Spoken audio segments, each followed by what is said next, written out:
Okay okay.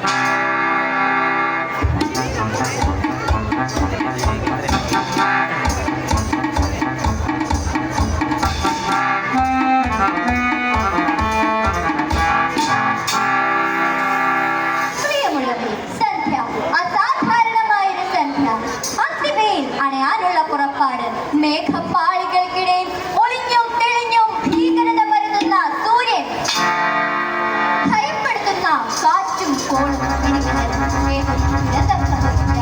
അതാണോ ആകാശവീഥിയെ പ്രകമ്പനം കൊള്ളിക്കുന്ന ചിറകടിയുമായി കണ്ടില്ലേ ഒരു ആനറാഞ്ചു പക്ഷി.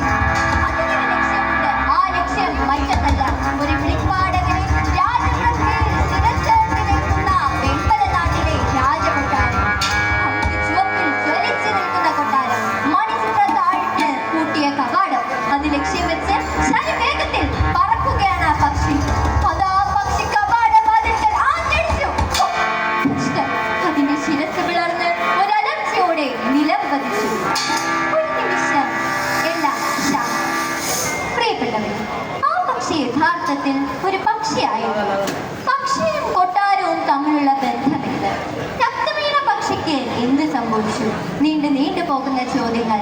ഈ ചോദ്യങ്ങൾക്കെല്ലാം മറുപടിയായി മഹാകവി ജി ശങ്കരക്കുറുപ്പിന്റെ കവിത ചന്ദനക്കട്ടിൽ ഞാനിവിടെ അവതരിപ്പിക്കുന്നു.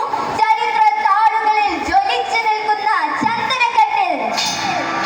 വെമ്പല നാട്ടിലെ തമ്പുരാനെ തമ്പുരട്ടിക്കൊരു കട്ടിൽ വേണം. വെമ്പല നാട്ടിലെ തമ്പുരാനെ തമ്പുരട്ടിക്കൊരു കട്ടിൽ വേണം. കട്ടിൽ കടായുവാനാകിഴക്കൻ കാറ്റിലെ ചന്ദനം തന്നെ വേണം. വെമ്പലനാട് ഇന്നത്തെ കോട്ടയം. പണ്ടുകാലങ്ങളിൽ കട്ടിലിൽ കിടക്കുവാനുള്ള സൗഭാഗ്യം തമ്പുരാന്മാർക്കും തമ്പുരാട്ടിമാർക്കും മാത്രമേ ഉള്ളൂ എന്നതായിരുന്നു നിയമം. പൊതുജനങ്ങൾ നിലത്ത് പായിട്ട് കിടക്കാം, എവിടെയും കിടക്കാം. കട്ടിലിൽ കിടക്കാൻ ഭാഗ്യം ലഭിച്ച തമ്പുരാട്ടിക്ക് വിലയേറിയ കട്ടിലില്ലാഞ്ഞിട്ടല്ല, പുതിയ കട്ടിൽ വേണമെന്നൊരു വാശി. ചന്ദനം കൊണ്ട് തന്നെ ആകും വേണം.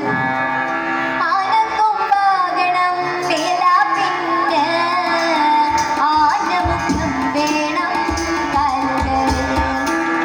ആനക്കൊമ്പാകണം വേലാപ്പിന്, ആനമുഖം വേണം കലുകളിൽ.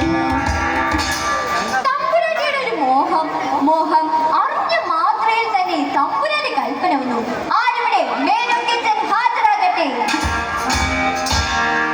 മേനോ കിച്ചൻ എന്നാൽ കാര്യസ്ഥനാണ്.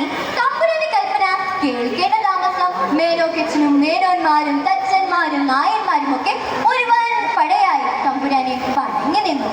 അവർ ചന്ദനമരം തേടിലടയിടയിൽ മേനോ കിച്ചന്റെ മനസ്സിൽ തമ്പുരാട്ടിയുടെ രൂപഭംഗി തെളിയുകയാണ്.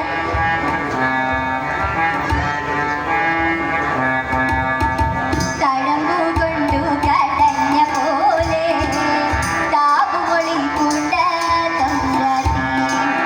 തഴമ്പു കൊണ്ടു കടഞ്ഞ പോലെ താപുമൊളി പൂണ്ട തമ്പുരാട്ടി. കാലകിരിന്റെ മണം പുരണ്ടു കണ്ണങ്കാലോളം ചുരുണ്ടിരുണ്ടു. മുല്ലപ്പൂമാരാവു നിന്നു നല്ല മുടിയാക തമ്പുരാട്ടി. വെമ്പല നാട്ടിലെ തമ്പുരാട്ടി. തെക്കിൻതോപ്പുകളും വയലേലകളും കുറ്റിക്കാടുകളും താണ്ടി ചന്ദനമരം തേടിയിലെ നാം അവരുടെ ചെവിയിൽ തമ്പുരാന്റെ കൽപ്പന മുഴങ്ങുകയാണ്. തടിമൂത്ത ചന്ദനം കൊണ്ടല്ലാതെ പടിയിലേക്ക് ആരും വരേണ്ട നാളെ. തലയും ചൊറിഞ്ഞു തിരിച്ചു വന്നാൽ തലയോട് കൂടി പിടിഞ്ഞൊരാൾ. നടന്ന് നേരം ഉച്ചയായി. വിശപ്പും ദാഹവും സഹിക്കുന്നില്ല.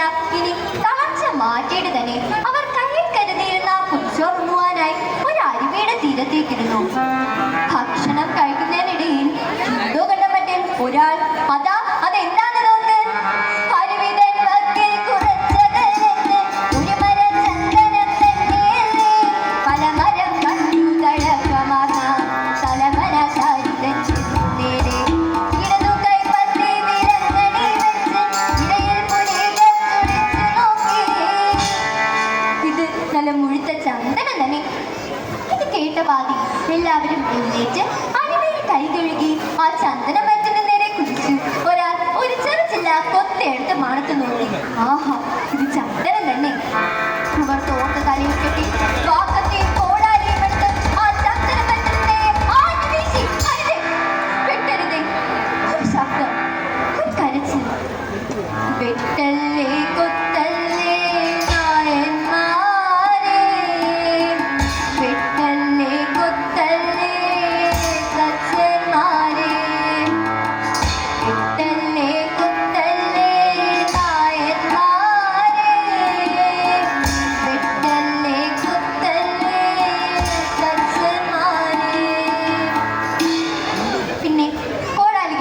കേട്ടില്ല. അവർ നിന്നെടുത്ത് നിന്ന് പരസ്പരം നോക്കി.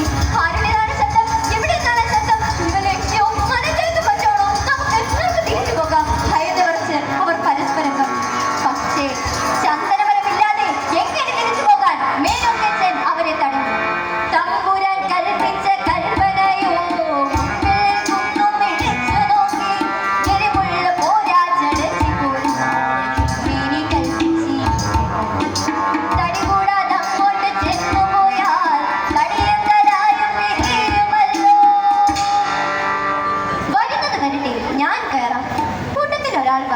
ഒരു കുട്ടിയുടെ ശബ്ദമാണെന്ന് തോന്നുന്നു. ഈ ലക്ഷ്യോ വനത്തോ മറ്റോ ആണെങ്കിൽ പിടിക്കാതിരിക്കാൻ കത്തി അരിയിൽ തിരികെ വെച്ചു.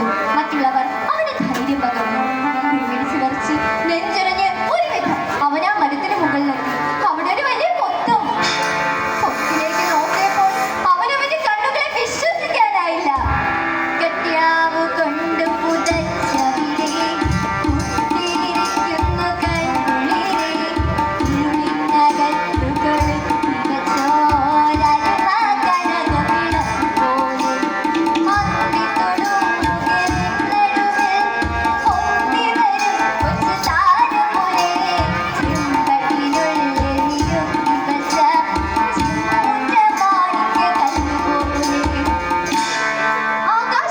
നക്ഷത്രം പോലെ, ഇരുളിൽ കൊളുത്തി വെച്ച വിളക്ക് പോലെ, ചെമ്പകത്തിന്റെ നറുമൊട്ട പോലെ സുന്ദരിയായ ഒരു പെൺകുട്ടി. കുട്ടി എങ്ങനെ മരമൊന്നിലെത്തി? ആരോ കുഞ്ഞിനെ തക്കം നോക്കി ആനറാൽ പക്ഷി കൊണ്ടുവന്നു. ആ മരമൊന്നിലിരുത്തി പോലും ഓമനിച്ചങ്ങനെ പോറ്റി പോലും. ആനവിളിച്ച പക്ഷി റാഞ്ചി കൊണ്ടുവന്ന കുഞ്ഞിനോട് പക്ഷിക്ക് മാത്രം നിർവിശേഷമായ സ്നേഹം തോന്നി. അത് കുഞ്ഞിനെ ഓമനിച്ച് ലാളിച്ച് വളർത്തി. രാവിലെ കൂടുവിട്ടിറങ്ങിയാൽ ഇരുട്ടുന്നതിന് മുമ്പ് തന്റെ കുഞ്ഞിനുള്ള കായ്കനികളുമായി പക്ഷി തിരികെ വരും. ഈ കുഞ്ഞിനും സ്വന്തം അമ്മയെ പോലെ തന്നെ ആയി മാറി ആ പക്ഷി. ഇങ്ങനെയൊക്കെ ആണെങ്കിലും കുഞ്ഞിന് പൊത്തിന്ന് പുറത്തേക്ക് പോകാൻ ആഗ്രഹമില്ലാതെയല്ല. പക്ഷേ അങ്ങനെ പോയാൽ ചിറകിട്ടടിച്ചു ചുവപ്പിൽ പൊതിഞ്ഞെടുത്ത കുഞ്ഞിനെ പോലെ കട്യാവ് കൊണ്ട് മൂടി പുതപ്പിച്ച് അയാൾ ആ കുഞ്ഞിനെ താഴേക്ക് ഇറക്കി. എല്ലാവരും ആ കുഞ്ഞിനെ നിലത്തുടിക്കാതെ വാരി പുണർന്നു. തമ്പുരാന്റെ കൽപ്പന ഓർത്ത മേനോക്കച്ചൻ പറഞ്ഞു, ഇനി മരം മുറിക്കാം, കുഞ്ഞിനെ ഞാൻ സൂക്ഷിച്ചു കൊള്ളാം.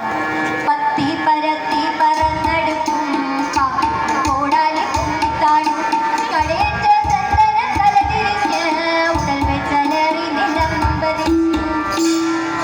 ഇലകളും ചിലകളും പൊത്തി മാറ്റി എല്ലാവരും ചേർന്ന് തടി തോളിലേറ്റി ആഹ്ലാദത്തോടെ കൊട്ടാരത്തിലേക്ക് മടങ്ങി. ഏലോ ഏലേലോ ഏലോ ഏലേലോ. ആഹ്ലാദത്തിനിടയിലും തലരാത്രിയോടെ എല്ലാവരുടെയും നെഞ്ചിൽ ഒരു ചോദ്യം നേർന്നു. കുഞ്ഞിനെ എന്ത് ചെയ്യും? പകൽ വിട വാങ്ങി രാത്രിയെ വരവേൽക്കാൻ ഒരുങ്ങുകയാണ്. തന്റെ കുഞ്ഞിനുള്ള കായ്കനികളുമായി തിരികെ വന്ന പക്ഷി കണ്ടത് ഞെട്ടിപ്പിക്കുന്ന കാഴ്ച. ഞാൻ എന്തായി കാണുന്നത്? ഇവിടെ എന്തിന്റെ മരമെവിടെ? എന്റെ കൂടെവിടെ? എന്റെ കുഞ്ഞെവിടെ? ചിറകിട്ടടിച്ച് നിലവിളിച്ച് തകർന്ന ആ അമ്മക്കിളി ഇരുളിൽ ഒരു മരച്ചില്ലയിൽ ഉറങ്ങാതെ കഴിച്ചുകൂട്ടി. നിലാവ് പരന്നു തുടങ്ങി. ആ പക്ഷി താഴെ നിലാവിളിച്ചത് ചോരപ്പാട് പോലെ എന്തോ കണ്ടു. എന്താണത്? നരമോലും അമ്മയ്ക്ക് കണ്ടറിവാൻ കട്യാവുന്നത്താൽ ചിച്ചിനേ കാടുകൾ പോളം തിരുന്നു. വഴിയിലിടയ്ക്കിടെ അടയാളമായിട്ടിരിക്കുന്ന ആ കട്യാവ് കഷ്ണം നോക്കി പക്ഷി കുറെ ദൂരം പറന്നു ചെന്നു. പക്ഷി കുറെ കഴിഞ്ഞപ്പോൾ ആ അടയാളവും കാണാതായി. എന്നാൽ കുഞ്ഞിനോടുള്ള അഗാധമായ സ്നേഹം ഒന്നുകൊണ്ട് മാത്രം തന്റെ കുഞ്ഞിനെ കൊണ്ടുപോയ മാർഗം മണത്തറിഞ്ഞ് പറന്നടുക്കുകയാണ് ആ പക്ഷി. അമ്മതൻ സ്നേഹം മണത്തറിഞ്ഞു മകളെ കൊണ്ടുപോയ മാർഗം അരമന തന്റെ അടഞ്ഞ വാതിൽ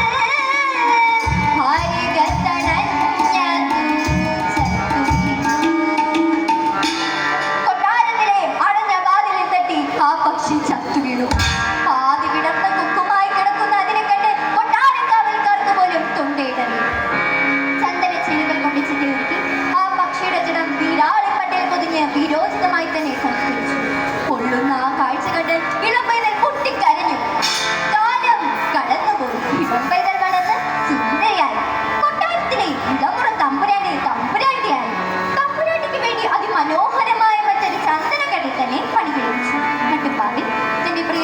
അവളെ സ്നേഹപൂർവ്വം ആ കട്ടിലേക്ക് കൊണ്ടുപോകുമ്പോൾ